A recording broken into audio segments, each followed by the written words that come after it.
antara saya yang Muslim dan saudara-saudara saya umat Kristiani ini, meskipun berbeda keyakinan, meskipun memiliki keyakinan atas kebenaran yang berbeda, tetapi di saat yang sama juga tidak boleh ada yang menghalangi kita bersaudara satu dengan yang lain. Mari kita menemukan sebanyak mungkin persamaan di antara kita. Saya tahu, kita semua tahu, saya sadar, kita semua sadar. Banyak perbedaan antara saya dan saudara-saudara sekalian. Perbedaan Bapak Ibu sekalian dan saya banyak. Mari yang beda tidak usah disama-samakan. Yang sama juga tidak usah dibeda-bedakan. Kita mencari titik pertemuan di antara perbedaan yang kita miliki. Sebagaimana Indonesia yang kita cintai ini. Salam saudaraku yang terkasih dalam Tuhan, selamat berjumpa lagi dengan saya di channel ini. Dan bagi Anda yang baru pertama kali mampir di channel ini maupun melihat video-video dari saya dan yang belum subscribe, mari berkenalan dengan saya dengan subscribe, dan juga jangan lupa tekan tombol lonceng untuk menerima notifikasi video-video dari saya. Oke, pada kesempatan kali ini saya ingin memposting tentang video di mana pidato daripada Menteri Agama kita, dan saya sangat apresiasi dan sangat bangga dengan menteri kita ini ya, di mana menteri kita ini merasa dan tahu bahwa dia adalah menteri bukan dari satu agama saja, tapi dari agama-agama yang lain juga. Dan saya harapkan menteri seperti ini akan dipertahankan karena tidak lama lagi akan adakan pemilu dan akan ada pemerintahan yang baru. Mudah-mudahan menteri kita ini bisa terpilih lagi.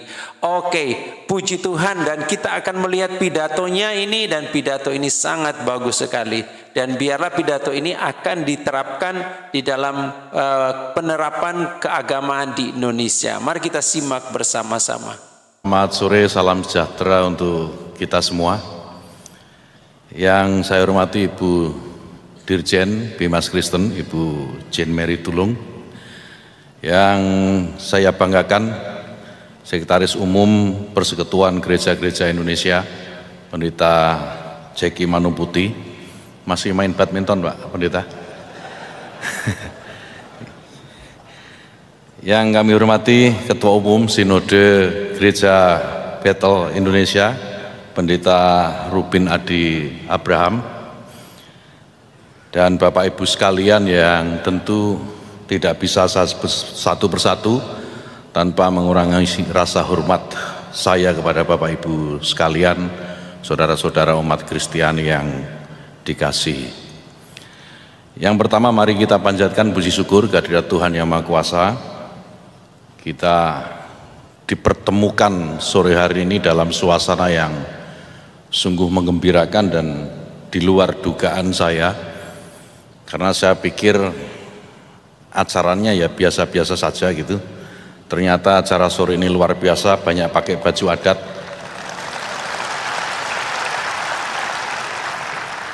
Dan ini menegaskan apa yang tadi disampaikan oleh Pendeta Jeki Manuputi, bahwa umat Kristen ini adalah pemilik saham di Republik yang kita cintai. Pesan saya, karena punya saham jangan sampai nggak kebagian dividen. Nah, jadi punya saham nggak dapat dividen itu keterlaluan. Jadi benar apa yang dikatakan oleh Pendeta Jeki tadi, bahwa umat Kristen ini bagian yang tidak terpisahkan dari sejarah Republik ini. Sejarah Republik ini tidak akan pernah ada kalau tidak ada umat Kristen. Jadi berbanggalah saudara-saudara saya umat Kristiani, dan jadikanlah Indonesia ini kebanggaan bagi kita semua. Berikutnya saya ingin menyampaikan, mungkin ada yang belum tahu, saya ini Muslim. Karena terlalu sering masuk gereja saya ini. Kalau ada yang belum tahu, saya ini Muslim, dan saya meyakini kebenaran agama yang saya peluk. Di saat yang sama, Saya juga berharap saudara-saudara saya umat Kristiani ini juga meyakini bahwa agama yang dipeluknya adalah kebenaran. Antara saya yang Muslim dan saudara-saudara saya umat Kristiani ini, meskipun berbeda keyakinan, meskipun memiliki keyakinan atas kebenaran yang berbeda, tetapi di saat yang sama juga tidak boleh ada yang menghalangi kita bersaudara satu dengan yang lain. Saya hadir di tengah Bapak Ibu sekalian, saudara-saudara semua, ini sebenarnya ingin memposisikan diri bukan sebagai Menteri Agama, tetapi sebagai saudara sebangsa setanah air dari Bapak Ibu sekalian, saudara-saudara saya. Jadi kalau saudara itu lebih enak daripada menteri. Menteri itu kalau minta tolong kayaknya gimana, menteri kok minta tolong itu kan. Tetapi kalau saudara minta tolong ke saudaranya, itu hal yang biasa. Dan sebaliknya, kalau ada saudaranya minta tolong kepada saya, ya karena saudara, maka tidak ada alasan bagi saya untuk menolaknya. Jadi di majelis, di forum yang bahagia ini, sekali lagi saya ingin memohon kepada Bapak Ibu sekalian, anggap saya sebagai saudara. Kalau ketemu di jalan, tolong saya disapa terlebih dahulu, karena tentu saya tidak bisa mengenal satu persatu ya. Tolong disapa, diajak selfie bolehlah.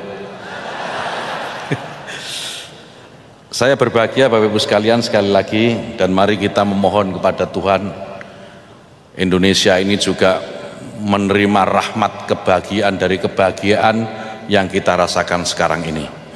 Indonesia mengalami tahun politik yang tentu tidak mudah, setidaknya tahun ini dan tahun depan.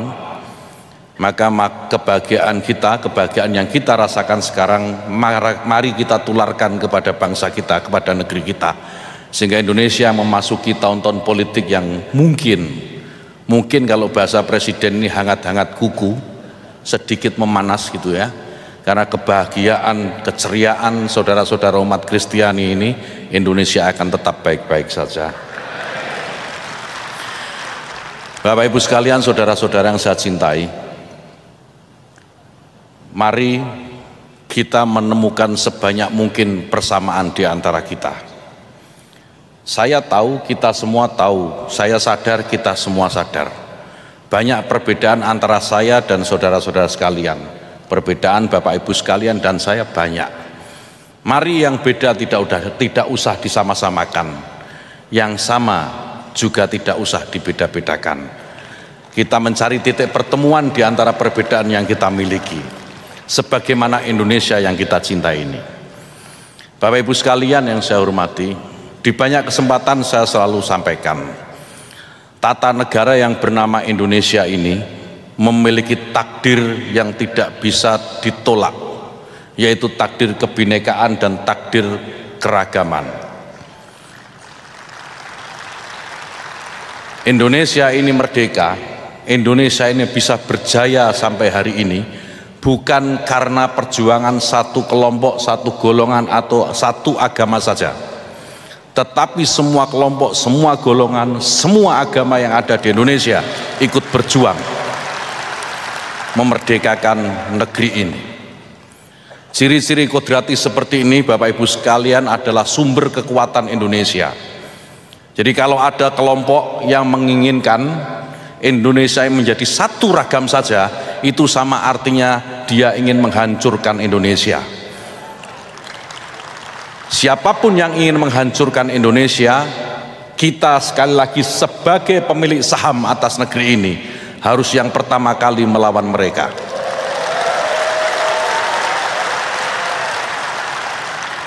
Oleh karena itu saya juga merasakan sekaligus ingin meminta maaf dalam kesempatan yang baik ini. Di beberapa tempat masih muncul beberapa penolakan pendirian tempat ibadah, terutama untuk saudara-saudara saya umat Kristiani. Saya minta maaf. Mungkin yang sedang melarang-larang itu, yang tidak ingin tempat ibadah berdiri, pikniknya kurang jauh. Belajar dari guru yang salah, kita maklumi, itu saudara kita yang sedang tersesat, dan mari kita tunjukkan ke jalan yang benar.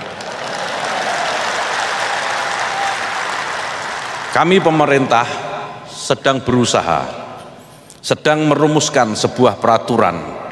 Banyak kritik memang, banyak masukan tentang peraturan pendirian rumah ibadah. Sebagian saudara-saudara kita minta agar peraturan pendirian rumah ibadah dicabut saja, karena ini akan mempersulit umat untuk mendirikan tempat ibadah. Di sisi yang lain ada yang minta udah biarkan saja, itu penting. Kami pemerintah mengambil jalan di antara keduanya. Bapak Ibu sekalian, logika dasar yang kami gunakan bahwa negeri ini harus memiliki aturan. Tidak boleh negeri ini tidak memiliki aturan. Pencabutan peraturan pendirian rumah ibadah itu kalau kita renungkan, sebagaimana tadi Pendeta Jeki juga sampaikan, kita ini harus merenung. Kita merenungkan sedikit saja.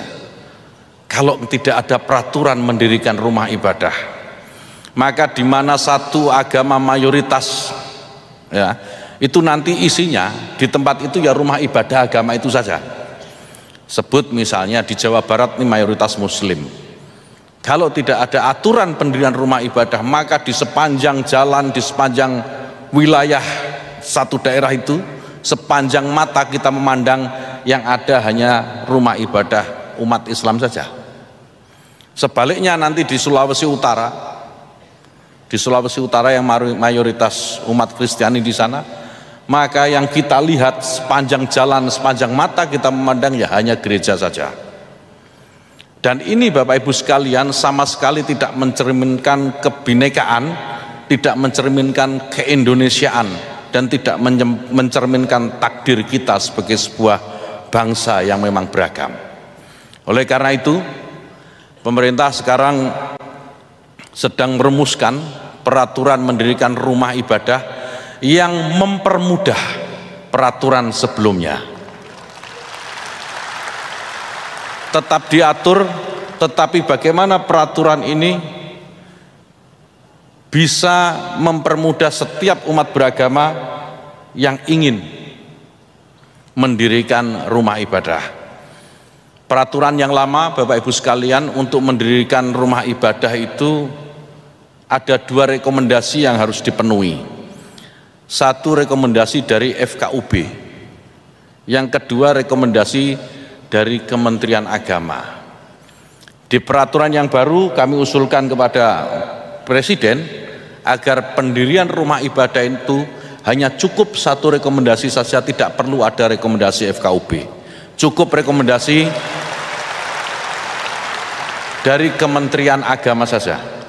Karena kami memahami betul dari beberapa persoalan yang muncul dari pendirian rumah ibadah ini, kebanyakan itu karena rekomendasi dari FKUB tidak keluar, sehingga pemerintah daerah tidak berani memberikan izin IMB bagi rumah ibadah.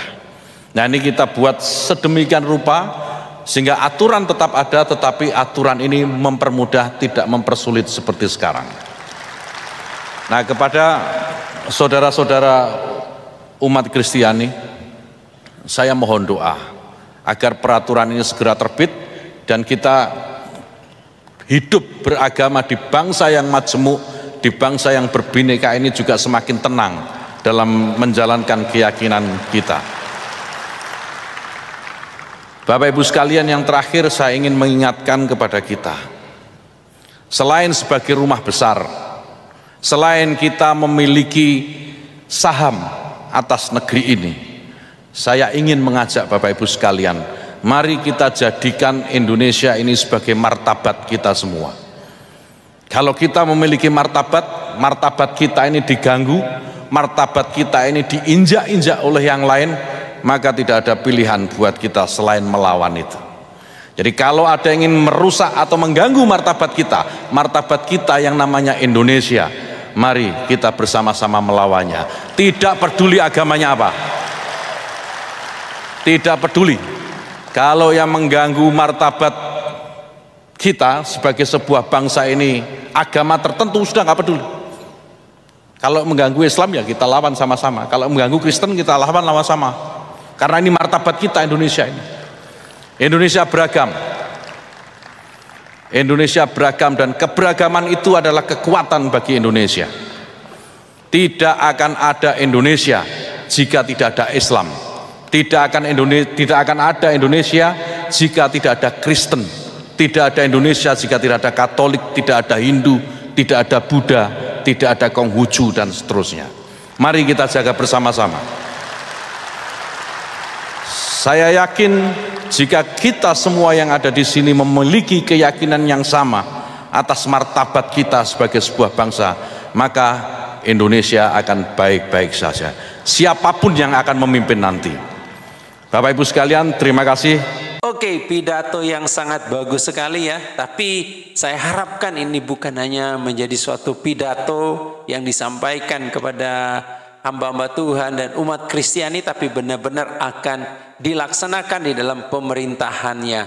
Oke, kiranya video ini bisa bermanfaat dan Tuhan memberkati.